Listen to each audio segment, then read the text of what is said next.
बंद भी कब तक पाला जाए, युद्ध भी कब तक टाला जाए, तू भी है राणा का वंशज, फेंक जहां तक भाला जाए, फेंक जहां तक भाला जाए। जब जब विजय होगी तब तब पराजय भी होगी, जब जब सूर्य उदय होगा तब तक छांव भी होगी। ये जो सिलसिला है सर्वाइवल ऑफ फिटेस्ट का, ये सदा चलता रहेगा जब तक मानव जाति इस धरती पर रही। नमस्कार दोस्तों, आज हम लोग बात करेंगे इजराइल और फलस्तीन के कॉन्फ्लिक्ट के बारे में। आप सबने इस कॉन्फ्लिक्ट के बारे में जरूर सुना होगा, अपने फेवरेट न्यूज चैनल पे सुना होगा, अपने फेवरेट इन्फ्लुएंसर पे सुना होगा, अपने फेवरेट यूट्यूब चैनल पे सुना होगा। बहुत सारे एक्सपर्ट्स हैं आजकल यूट्यूब पे और वो कुछ भी बोल देते हैं, तो मैं भी उसी चीज को बोलूंगा, आज वही सब समझाऊंगा। लेकिन एक अंतर है, बाकी लोग बोल रहे हैं कि वो लोग न्यूट्रल हैं। मतलब न्यूट्रल का सिलसिला कुछ इस प्रकार है कि हम न्यूट्रल हैं इसलिए हम फलस्तीन को सपोर्ट करते हैं, और अगर आप न्यूट्रल हैं तो आपको फलस्तीन का सपोर्ट करना चाहिए। हम न्यूट्रल हैं, हम इजराइल को सपोर्ट करते हैं इसलिए आपको भी इजराइल का सपोर्ट करना चाहिए अगर आप न्यूट्रल हैं तो, नहीं तो आप बायस्ड हैं। तो ये सिलसिला चल रहा है एक साइड पिकअप करने का, खुद को न्यूट्रल कहने का, ये सरासर जो है ये गलत है। कोई भी संसार में किसी भी टॉपिक में न्यूट्रल नहीं हो सकता। 3 प्रकार के लोग होते हैं। पहले प्रकार के लोग वो होते हैं जिन्हें टॉपिक के बारे में नहीं मालूम होता, वो इग्नोरेंस में जीते हैं, तो वो लोग न्यूट्रल हो सकते हैं। दूसरे वो जो कि एक साइड पिकअप कर लेते हैं और खुद को न्यूट्रल दर्शाते हैं, जिन्हें डर लगता है कि अगर हम एक साइड पिक करेंगे तो दूसरी साइड वाला आदमी में कच्चा खा जाएगा। वो लोग अपनी आइडियोलॉजी से एकदम टिके हुए नहीं रहते। तीसरे प्रकार के लोग होते हैं जिन्हें मालूम होता है कि दोनों साइड का अपना जस्टिफिकेशन है, दोनों साइड का अपना अपना एक रॉन्ग डूइंग है। तो आज चलिए आज हम तीसरी साइड को पकड़कर हम बात करेंगे कि कैसे दोनों साइड का अपना जस्टिफिकेशन भी है और दोनों साइड गलत भी है। मैं आप लोगों को एक टिप्पणी देना चाहूंगा इंडियन लोगों पर। मतलब बंगाल की हिंसा तो सब भूल गए, सब इजराइल फलस्तीन पे चले गए। सौरभ भास्कर से लेके बड़े बड़े इंडियन लिबरल लोग, बड़े बड़े कट्टरपंथी लोग, बड़े बड़े वामपंथी लोग, ये लोग जो हैं ये अब इजराइल फलस्तीन कॉन्फ्लिक्ट के एक्सपर्ट बन गए। और पता नहीं इन लोगों को क्या नॉलेज है ग्लोबल डिप्लोमेसी की। जिन लोगों पे ढंग से एक्टिंग नहीं हो पाती वो लोग भी ग्लोबल डिप्लोमेसी पे अपना ओपिनियन दे रहे हैं। This is very shameful. तो चलिए देखते हैं इतिहास क्या है, चल क्या रहा है इजराइल और फलस्तीन के बीच में। तो बने रहिए मेरे साथ, मेरे चैनल को सब्सक्राइब करिए, इस वीडियो को लाइक करिए, इस वीडियो को शेयर करिए और बने रहिए मेरे साथ।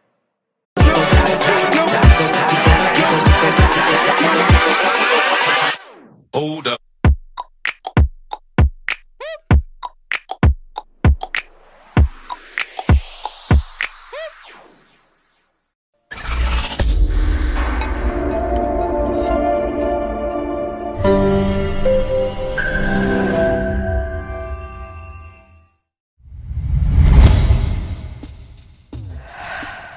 तो अब हम समझेंगे इजराइल का इतिहास।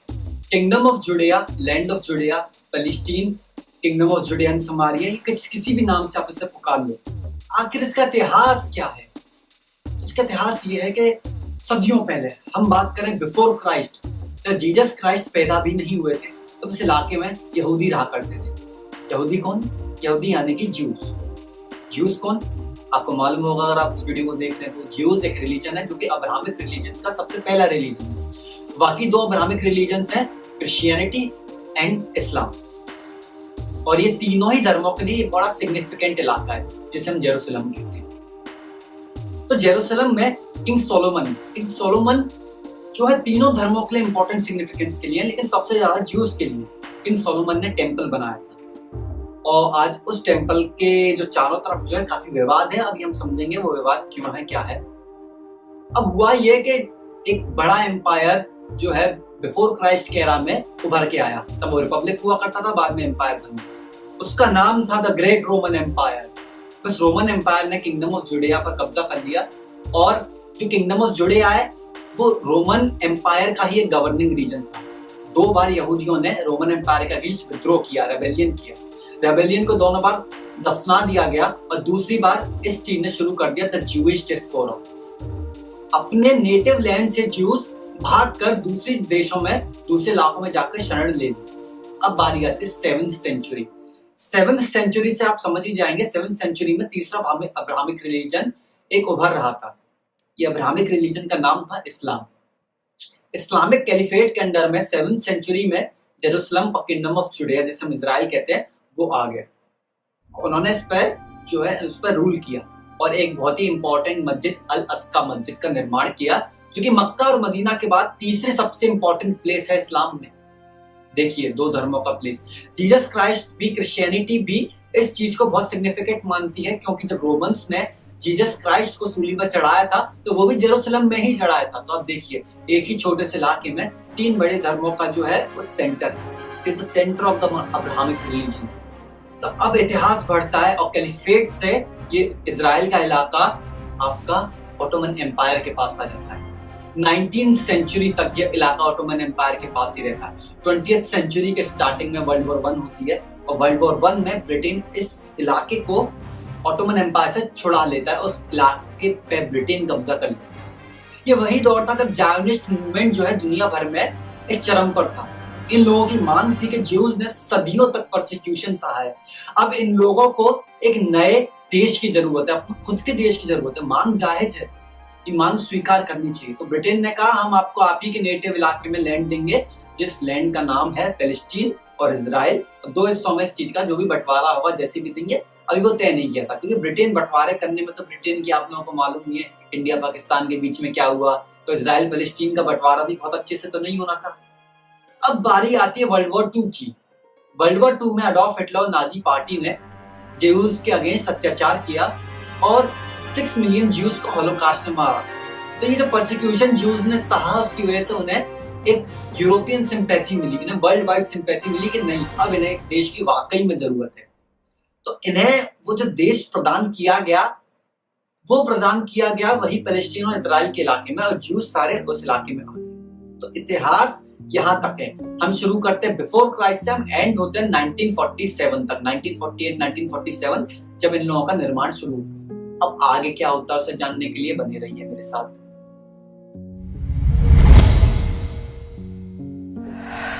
यूएन में वोटिंग होती है और इजराइल को एक लेजिटिमेट स्टेट घोषित कर दिया जाता है। अब जो भी यूएन का जो सोल्यूशन था वो 2 स्टेट सोल्यूशन था। पैलेस्टीन आधा इलाका रखेगा जो अरब लोग हैं, और जो इजराइल है जो ज्यूइश लोग हैं वो आधा इलाका रखेंगे, और जेरूसलम एक इंटरनेशनल सिटी बनेगा। मगर इस चीज से विद्रोह खाए मुसलमानी देश, अरब देशों ने इजराइल पर आक्रमण बोल दिया, जिसे हम 1948 war of Israel and Arab कहते हैं। ये पहला युद्ध था। ऐसे भी बहुत युद्ध आएंगे। इस पहले युद्ध में इजराइल को विजय प्राप्त हुई। Israel out of everything, out of every odd, इस युद्ध को जीत गया। देखिए, भगौड़े लोग आए, हारे हुए लोग आए, थके हारे हुए लोग आए, नाजी जर्मनी का परसिक्यूशन झेल के लोग आए, उनके पास कुछ नहीं था। अब वो लोग इतने सारी आर्मी से जीत गए। उसके बाद पड़ोसी सभी मुल्कों से इजराइल की कमी नहीं हुई। इजराइल के साथ उनका साथी USA, United states of America, हमेशा खड़ा रहा। USSR, United Soviet socialist Republic, यानी कि आज का रशिया, इसने जो कि इजराइल को सपोर्ट किया करता था, अपना सपोर्ट विथड्रॉ कर लिया और ये अरबिक देशों के साथ मिल गया। For example Iraq, Syria, Egypt. और यही इतिहास है अगले जो है दशकों तक। इजराइल, पैलेस्टीन को हम नहीं गिनेंगे, हम गिनेंगे अरब देशों में और इजराइल देशों में। जो इजराइल है उसमें विवाद चलता रहा, कन्फ्लिक्ट चलता रहा। हर कन्फ्लिक्ट में इजराइल एक विक्टोरियस इमर्ज हुआ। तो हमने ये देखा कि कैसे एक छोटा सा देश जिसके पास कुछ नहीं था, वो धीरे धीरे करके विक्टोरियस इमर्ज होने लगा। उसके बाद जो है पैलेस्टीनियंस ने इस मुद्दे को अपने खुद के हाथ में लिया और इंतिफादा करना शुरू किया। आखिरी इंतिफादा जो हुआ है वो 2000 में हुआ था, और जो आखिरी युद्ध हुआ है भयंकर वाला, वो 2014 गाजा पट्टी का युद्ध हुआ। अब 2021 में क्या हुआ, चलिए जानते हैं।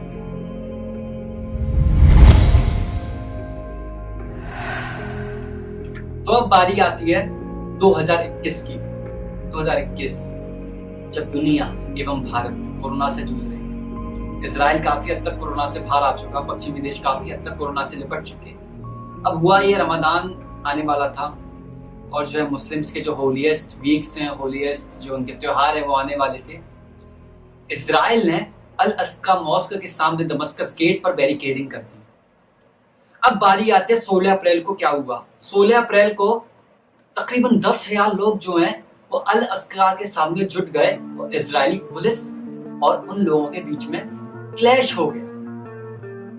ये क्लैश बढ़ता गया हमास नाम के संगठन जो कि गाजा का गवर्निंग रीजन संभालता है, वो गवर्निंग रीजन है फलस्तीन में। वेस्ट बैंक का गवर्निंग रीजन जो है डेमोक्रेटिक सरकार संभालती है फलस्तीन की, और गाजा का जो गवर्निंग रीजन है वो हमास संभालता है। हमास ने इंतिफादा को कॉल किया, यानी कि उसने इंतिफादा बुला दिया, वैसा इंतिफादा जैसे 2000 में हुआ था। अब 8 मई जो कि रमादान का सबसे होलीस्ट दिन होता है, उसमें हुआ ये, बहुत सारे मुस्लिम्स जो है अल अस्का में गैदर हुए, हजारों मुस्लिम गैदर हुए अल अस्का में।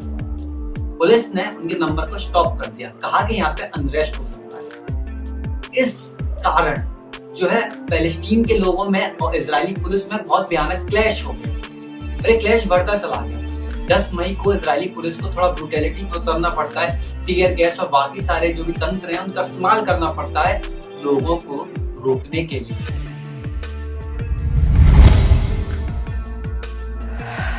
अब इंतिफादा कॉल किया है तो एक्शन भी लेना पड़ेगा। अब हमास ने बहुत सारे रॉकेट्स जो हैं इजराइल पर दांगे। आप इमेजिन करिए, आप सो रहे हैं, अचानक से आप बाहर देखते हैं आपके शहर पर चारों तरफ रॉकेट ही रॉकेट गिर रहे हैं, मगर आप अफसोस कर रहे होंगे तो आपको डर लग रहा होगा। इजरायली लोगों को डर इसलिए नहीं लगता क्योंकि वहां पर एक ऐसी टेक्नोलॉजी है जिसका नाम है आयरन डोम। आयरन डोम इजराइल का सुरक्षा कवच है, वो एक अदृश्य सुरक्षा कवच जैसी एक टेक्नोलॉजी है। तो जैसे ही इजराइल के अंदर कोई रॉकेट एंटर होता है तो उस रॉकेट को नष्ट कर देता है। लेकिन क्योंकि वो एक मशीन है, वो टेक्नोलॉजी है, उसमें भूल चूक हो जाती है, काफी सारे रॉकेट तेल अवीव एवं अन्य इजराइल के शहरों में जाकर गिरे, जिसकी वजह से इजराइल में अफरा तफरी मच गई। अब सोचिए, इजराइल में अचानक से आप सोकर उठ रहे हैं, आपके चारों तरफ रॉकेट ही रॉकेट गिर रहे हैं, काफी लोगों की जान भी गई। काफी एक्सपर्ट्स का ये मानना है कि हमास ने ये चीज पैलेस्टीन में होने वाले इलेक्शंस को डिस्टर्ब करने के लिए किया है। जो हमास है वो डेमोक्रेटिकली फंक्शन नहीं करता। हमास को काफी लोग आतंकवादी मानते हैं, हम आगे चल के बताएंगे क्या है हमास। अब इजराइल ने क्या किया, अब रिटेलिएशन शुरू किया। अब आप पर कोई रॉकेट दांगेगा तो आप रुकोगे तो नहीं। अब एक महान यूट्यूबर है, वो कह रहे हैं कि आप पर कोई रॉकेट दागे तो आपको पीसफुल सोल्यूशन ढूंढना चाहिए। मैं कह रहा हूं कि पीसफुल सोल्यूशन ढूंढो ना ढूंढो, आपको रिटेलिएट जरूर करना चाहिए, क्योंकि आपके देश, आपके लोगों का सवाल है। तो इजराइल ने रिटेलिएशन किया, जैसे 2014 में इजराइल ने रिटेलिएशन किया था गाजा पट्टी पे। जो 2014 का गाजा पट्टी का युद्ध था, तो उसी तरीके से उसको दोहरा रहा है। तो नस्तनाबूद कर देगा हमास आतंकियों को। इस दौरान इजराइल के अंदर, इजराइल और अरब सेटलमेंट्स के बीच में तनाव बढ़ रहा है, और उन लोगों में वायलेंस भी आपस में हो रहा है। वायलेंस का मेन जो ठिकाना बना हुआ है वो है city of lord and Tel Aviv. Rocket भी जो ज्यादा दागे जा रहे हैं वो सिटी ऑफ लॉर्ड और टेल एविव पर ही दागे जा रहे हैं।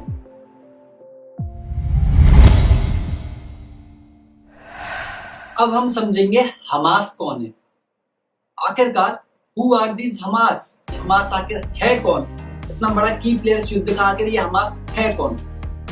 अब देखिए, समझिए गाजा का इतिहास। गाजा को 2006 में इजराइल ने अपना जो कब्जा है वो हटा दिया, और गाजा में जो सरकार बना ली वो एक आतंकवादी संगठन, हमास नाम के आतंकवादी संगठन ने वहां पर सरकार बना ली। हमास खुद को पैलेस्टीनियन अथॉरिटीज से भी ऊपर समझता है। जो पैलेस्टीनियन अथॉरिटीज है वो कहीं ना कहीं इजराइल के साथ तालमेल बैठा कर काम करने की फिर भी कोशिश करते हैं, बट ये हमास नहीं करता। ये हमास एक आतंकवादी संगठन है, और वैसे ही अपने आप को चलाता है। बड़े बड़े देशों ने इसे आतंकवादी संगठन माना हुआ है, लेकिन ये फिर भी एक पैरेलल सरकार चला रहा है गाजा में, और ये इजराइल के नाक में सबसे ज्यादा दम करने वाला संगठन है। 2014 में भी इन लोगों ने रॉकेट दागे थे। इनका इतिहास है इजराइल पर रॉकेट दागने का, जिसकी वजह से रिटेलिएशन झेलना पड़ता है और काफी मासूम जाने भी जाती है। आप सोचिए, इन लोगों की वजह से, आतंकवादियों की वजह से ये रॉकेट दागते हैं, इजराइल को रिटेलिएशन करना पड़ता है। कितने लोगों की जान जाती है? दोनों तरफ से जान जाती है। इजराइल के लोगों की भी जान जाती है, पैलेस्टीन के लोगों की भी जान जाती है, और ये जो है मासूम लोग मारे जाते हैं जिनका इन कॉन्फ्लिक्ट से कोई लेना देना नहीं। वो लोग मारे जाते हैं जो लोग एक शांति प्रिय जीवन जीना चाहते हैं, जिनका इन कॉन्फ्लिक्ट से लेना देना कोई नहीं। और ये पत्रकार लोग, ये जितने भी ग्लोबल मीडिया है, उन लोगों के लिए एक बहुत ही अच्छी कहानी मिल जाती है। उन्हें, उनको स्टार बनने का मौका मिल जाता है, उन लोगों को अपना चेहरा चमकाने का मौका मिल जाता है। That is, I call it vulture journalism. India में ये बहुत देखने को मिलता है, vulture politics and vulture journalism. ये इजराइल और पैलेस्टीन में बहुत ज्यादा मात्रा में होता है, खासतौर पर गाजा में। गाजा की रेड मार के रख दी है, गाजा को बर्बाद करके रख दिया है इस हमास नाम के संगठन ने।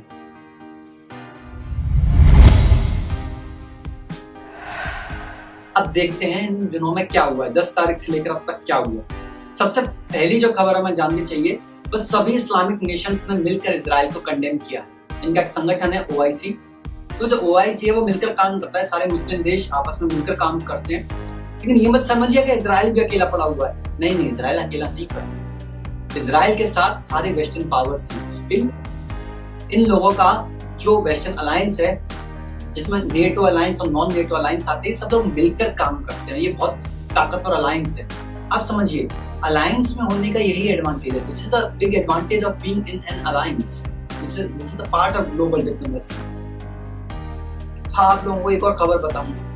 अल जजीरा एवं एसोसिएट प्रेस का ऑफिस जो है इजराइल ने तबाह कर दिया, उन पर यह आरोप लगाते हुए कि ये आतंकवादियों को शरण दे रहे थे। एक और चीज, मंडे से लेकर अब तक तकरीबन 200 फलस्तीन के लोगों की जान जा चुकी है।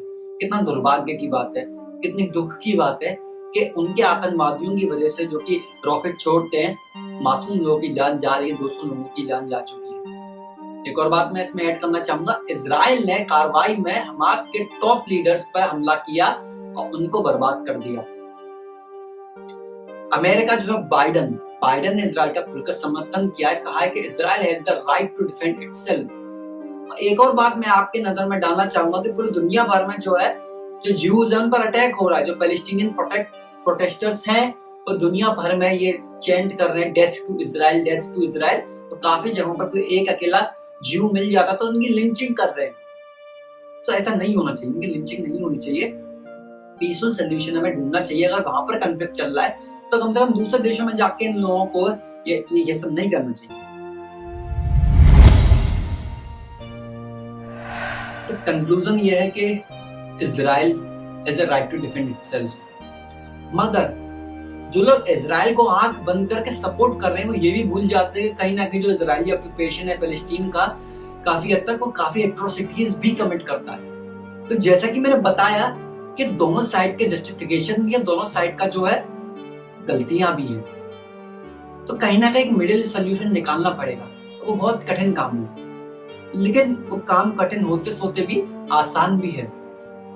डोनाल्ड ट्रम्प की लोग इतनी बुराई करते हैं। लास्ट ईयर जब डोनाल्ड ट्रम्प सरकार में थे तो डोनाल्ड ट्रम्प ने इजराइल और काफी अरेबिक देशों के बीच में शांति वार्तालाप करवाए, उनके बीच में डिप्लोमेटिक संबंध स्टैब्लिश करवाए, जो कि मैं मानता हूं एक बहुत महान काम है। को डोनाल्ड ट्रम्प ने नॉर्थ कोरिया से भी रिलेशन सुधारने की कोशिश करे। डोनाल्ड ट्रम्प मिडिल ईस्ट में पीस लेकर आए।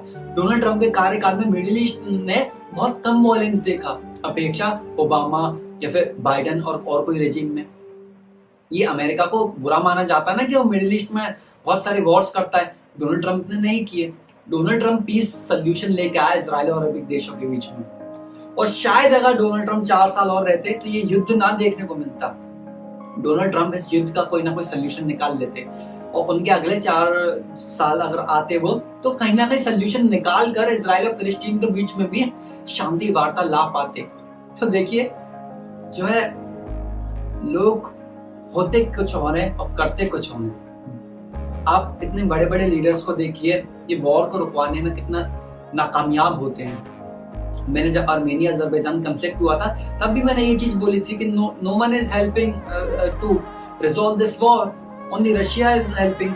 आज देखिए Russia is igniting the war. Russia और ईरान सबसे बड़े जो है सपोर्टर हैं इसके, हमास के। रशिया, ईरान हुआ और चाइना हुआ, ये बहुत शैतान देश हैं, सबके सब शैतान देश हैं। कुल मिला के बात यही है, ग्लोबल डिप्लोमेसी समझना कोई आसान काम नहीं। युद्ध होते हैं, युद्ध को नहीं रोका जा सकता। मैं अंत में बस एक ही बात बोलूंगा कि जब तक मानव इस संसार में रहेगा तब तक युद्ध होंगे। ये सर्वाइवल ऑफ द फिटेस्ट से रोका नहीं जा सकता। मैं चाहता हूँ युद्ध ना हो, आप लोग चाहते हैं कि युद्ध ना हो, हम सब पीस चाहते हैं, मगर I think this is not how things work, but I wish things should work like this. चलिए यहीं पे मैं अपनी इस वीडियो को समाप्त करता हूँ और मेरी वीडियो को लाइक करिए, चैनल को सब्सक्राइब करिए, इस वीडियो को शेयर करिए, कमेंट में मेरे को बताइए कि वीडियो कैसा था, आपको और कैसी टाइप की वीडियो चाहिए। Thank you everyone.